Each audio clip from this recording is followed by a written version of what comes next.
the very, very first thing you need to do is identify your story's content genre. Once you know your story's main content genre, you can dig in and find those obligatory scenes and conventions that readers are going to expect to see in a story like yours, and then deliver those in your story in a new and exciting way. This is what's going to help you craft a story that works.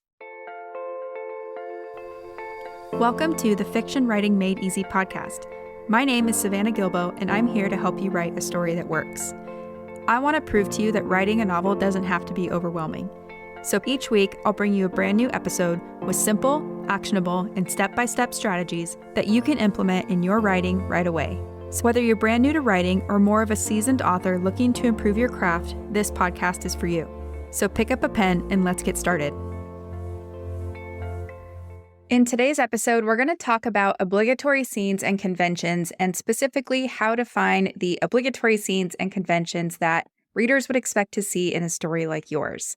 But before we get into definitions and specifics, I just want to do a little thought exercise. So play along with me as we imagine this scene. Let's pretend you're in a bookstore and you walk over to the romance section. And let's say that you grab a random book off the shelf full of romance novels. What would you expect from the book in your hands before you even read the first page? Your answer might include things like a scene where the couple first meets, or a budding romance between the two main characters. Maybe even a first kiss or more depending on the heat level, and eventually you would probably expect to get the answer to whether or not the couple gets together by the end of the story. Does any of that sound like what you would expect from a romance novel? I'm going to assume so, and we'll keep going with the example. So let's now imagine that you bought that romance novel, you took it home, and you started reading it. But it was missing one or more of those things that you expected to see. So for example, maybe the focus of the story wasn't on the budding romance between two characters. If you were expecting that and you wanted to read a romance novel, would a story like this satisfy you, or would it leave you disappointed? If you're like most readers, I'm guessing you would feel disappointed, confused, and probably pretty unlikely to recommend that book to your friends. So in today's episode, I want to talk about how to make sure your readers don't have this experience with your story. So we're going to look at obligatory scenes and conventions. We're going to talk about what they are, and then I'm going to share an exercise to help you uncover exactly what readers will expect to see in a story like yours. Now, for the purpose of today's episode, we're going to say that a story quote-unquote works when it delivers on and maybe even exceeds a reader's expectations. So this means the very first thing we need to figure out is exactly what a reader would expect from a story like ours, right? And you won't be able to do this if you don't know what kind of story you're writing. So the very, very first thing you need to do is identify your story's content genre. I have a whole episode on how to do that. It's episode number 2. I will link to that in the show notes, but that's the very first thing. Once you know your story's main content genre, you can dig in and find those obligatory scenes and conventions that readers are going to expect to see in a story like yours, and then deliver those in your story in a new and exciting way. This is what's going to help you craft a story that works. Okay, so we're going to go over some definitions in a second, but I want to say really quick, I did not come up with these terms of obligatory scenes and conventions. This is something I learned from studying the work of Robert McKee. He talks about this in screenwriting.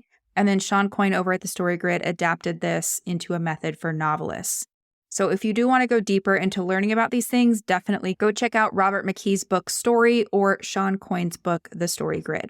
Now, without further ado, let's go over some definitions, and we're going to start with conventions. So conventions are a reasonably well-defined set of character roles, settings, and circumstances that are specific to a genre. So they're things that the readers will intuitively expect to be in a work of genre fiction, whether they consciously realize it or not. Obligatory scenes, on the other hand, are the key events, decisions, and discoveries that move the protagonist along their journey from A to Z. So these key scenes are what's going to help you evoke emotional reactions in the reader, and when coupled with your genre's conventions, they're going to help you give the reader the experience they're looking for. So as an example, let's just pretend a reader has chosen a murder mystery novel to read. They're probably expecting to feel intrigue as they work to solve the puzzle right alongside the sleuth or the cop, right? In the beginning, they'll expect to see a scene where the dead body is found because it's a murder mystery. Throughout the middle, they're going to expect to uncover clues and learn new information. And then towards the end, they'll expect to see a scene where the identity of the murderer is revealed. And by the last page, they'll expect to know whether that murderer is brought to justice or not. Okay, so this is just another example of, the key scenes and conventions that readers are already expecting when they go to a story of a certain genre. So something like a master detective, that's a character role, right? That would be a convention of the crime genre. Something like that detective discovering the dead body, that would be one of your key scenes or obligatory scenes, okay? Now, beyond the obligatory scenes and conventions of your main genre or your global genre, there are going to be things that your readers expect from your commercial genre as well. So let's take the same example of the murder mystery and say that you're writing a gothic murder mystery. Readers of a story like this are going to expect the story to be set in or around an ancient castle in the 19th or the late 18th century, right? That's what would make it a gothic mystery novel. If you're writing something like a supernatural romance, then readers would expect all of the key scenes and conventions of the romance genre, plus those supernatural elements and settings. Now, these things might sound simple or obvious to you, but you would be surprised how many drafts I see that don't include these genre-specific elements or scenes that readers are expecting to see. And when a story doesn't include these key scenes and conventions of its genre, it's just not going to work. So now that we know what obligatory scenes and conventions are, the next question is, how do I find the obligatory scenes and conventions of my genre? And if you've been in the writing world for any amount of time, you've probably heard the advice to read more. And this is solid advice because by reading more, you're subconsciously going to absorb all of the different aspects of your genre.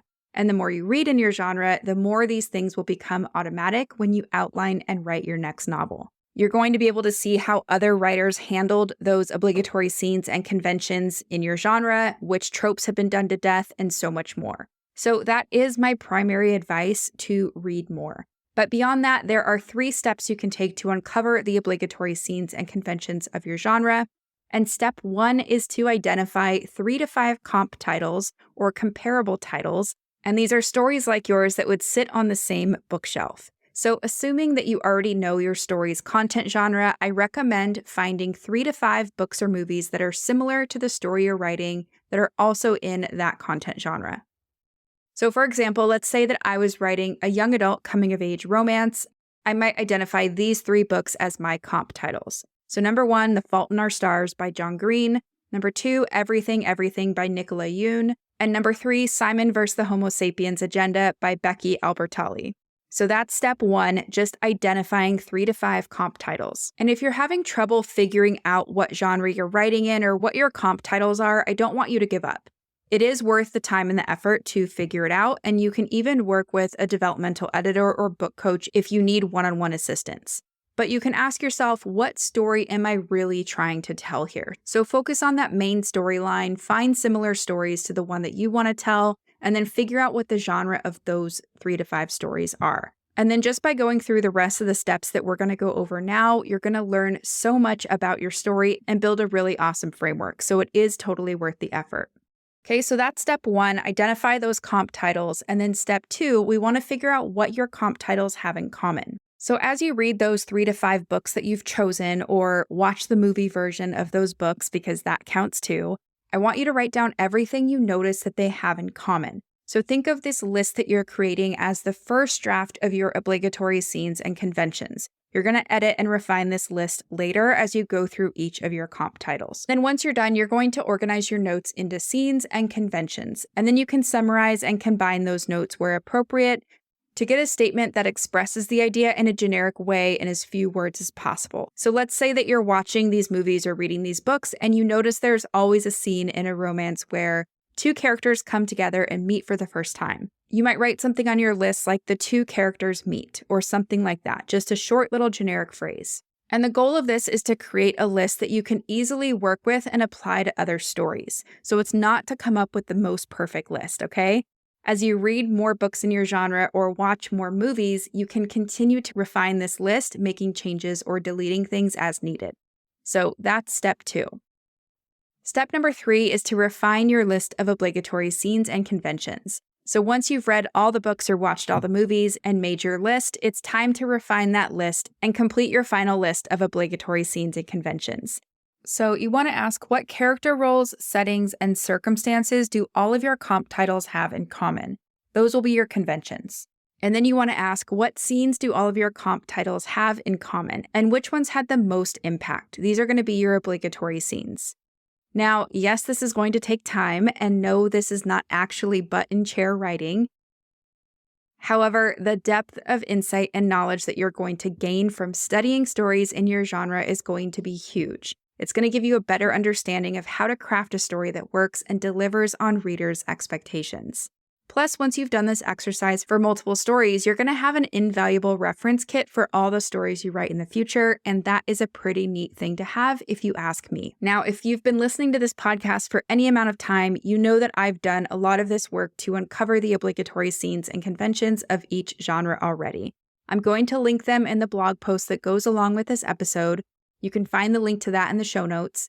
But remember, unless you have seen these obligatory scenes and conventions in action, a list can only help you so much, okay? You need to see how other writers have tackled these scenes and conventions, and then also experience them as a reader or a viewer would to really understand why they're necessary and why they matter.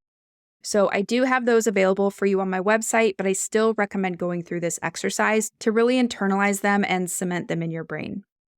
Now, with all of this being said, you might be wondering, well, what about science fiction and fantasy? You've done a lot of the genres on this podcast before, and I haven't heard you go over the obligatory scenes of science fiction, fantasy, or even historical fiction. And if you're wondering this, then I do want you to go back and listen to episode number 2, where I talk about the difference between content genres and commercial genres. Because fantasy and science fiction and even historical fiction, those are commercial genres or consumer-facing labels, okay? So fantasy and science fiction and even historical fiction, they will definitely have their own set of requirements and rules that need to be followed in order to satisfy readers. For example, in fantasy stories, there's usually some kind of magic, maybe even a mentor character, and a lot of world building, right?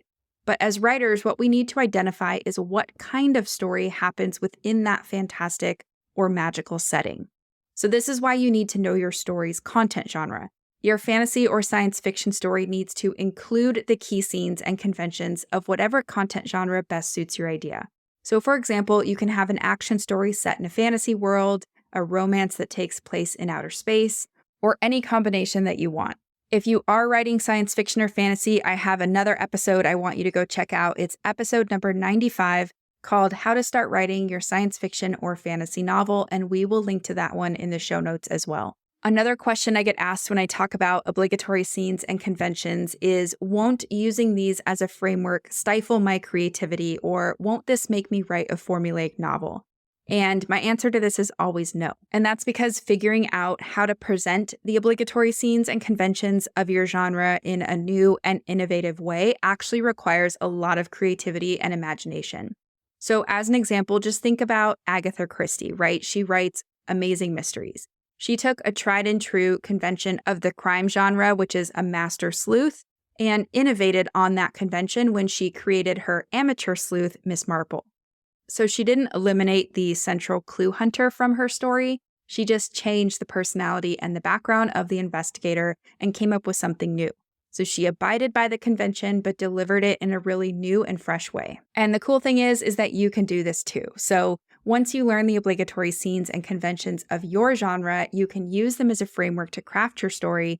And then inside that framework, you can take whatever you need from those more traditional quote unquote rules of the genre and innovate them by adding your own preferences, experiences, values, worldview, etc., right? This is the really fun part about writing genre fiction. And something else I get asked all the time when talking about obligatory scenes and conventions is, how do I handle them for subplots? Do I have to write all of those on the page? Do I have to include them all? And questions like that. Now, the obligatory scenes and conventions of your story's main genre or your global genre, those do have to be on the page. So in other words, these moments or those conventions, they can't happen off page where the reader can't see or experience them. And that's just because your readers have signed up for a particular reading experience, right? If you leave out the key elements of the story they expect to see or put them off the page, it's likely going to be a disappointing experience. But speaking to subplots specifically, the obligatory scenes and conventions of your subplots, those can happen off page and or be alluded to on the page. So readers don't always have to see them exist or unfold in real time, although they certainly can, but what we want is to know that they are there, even if we didn't see them unfold in real time. Okay, so for example, if you have a romantic subplot, you don't necessarily have to have a scene where the lovers first meet, but you do have to let the reader know that they've met and kind of how they've met, right? We need to know that context. And this can be included through a conversation, a flashback, context in a different scene, or things like that.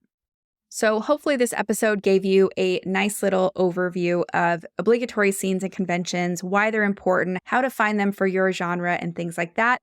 And we'll do a really quick recap before I let you go. So the first key point is that in order to write a story that works, we do need to include the obligatory scenes and conventions of our story's primary content genre. Conventions are the character roles, settings, and circumstances that are specific to a genre, and obligatory scenes are the key moments, decisions, and discoveries that move the protagonist along their journey from A to Z. And including all the conventions and obligatory scenes of your genre is going to help you give the reader the experience they're looking for and write a story that works. Key point number 2, we talked about 3 steps to finding the obligatory scenes and conventions of your content genre. So step number 1 was to identify 3 to 5 comp titles or stories like yours that would sit on the same bookshelf. Step 2 was figuring out what those comp titles have in common. So remember, we want to make a list. And then step number 3 was refining that list into one list of obligatory scenes and conventions for your primary genre. And the last key point, or key point number 3, is that using these obligatory scenes and conventions is not something that's going to stifle your creativity or make you write a formulaic novel. Instead, they're really just there to help you write a story that works and give you a container for your ideas. And then it's up to you to bring your creativity and your imagination to that framework. So remember, we always want to be including those key scenes and conventions, but delivering them in a new and innovative way. And what this all boils down to is that if you don't do the work to understand your genre, then you are going to have a hard time getting your book into the hands of readers. And without readers, your story will never be experienced, which is probably a terrible thought to most of us, right? So to avoid this happening, know your genre and give your readers what they're expecting in a new and exciting way. And if you give them the emotional experience they're looking for, you will earn loyal fans for life, which is what most of us want. So hopefully you enjoyed today's episode. We will link to the other episodes mentioned in the show notes, and I will see you same time, same place next week. So that's it for today's episode. As always, thank you so much for tuning in and for showing your support. If you want to check out any of the links I mentioned in this episode, you can find them in the show notes listed in the description of each episode inside your podcast player or at savannahgilbo.com/podcast. If you're an Apple user, I'd really appreciate it if you took a few seconds to leave a rating and a review. Your ratings and reviews tell Apple that this is a podcast that's worth listening to. And in turn, your reviews will help this podcast get in front of more fiction writers just like you. And while you're there, go ahead and hit that follow button because there's going to be another brand new episode next week full of actionable tips, tools, and strategies to help you become a better writer. So I'll see you next week, and until then, happy writing.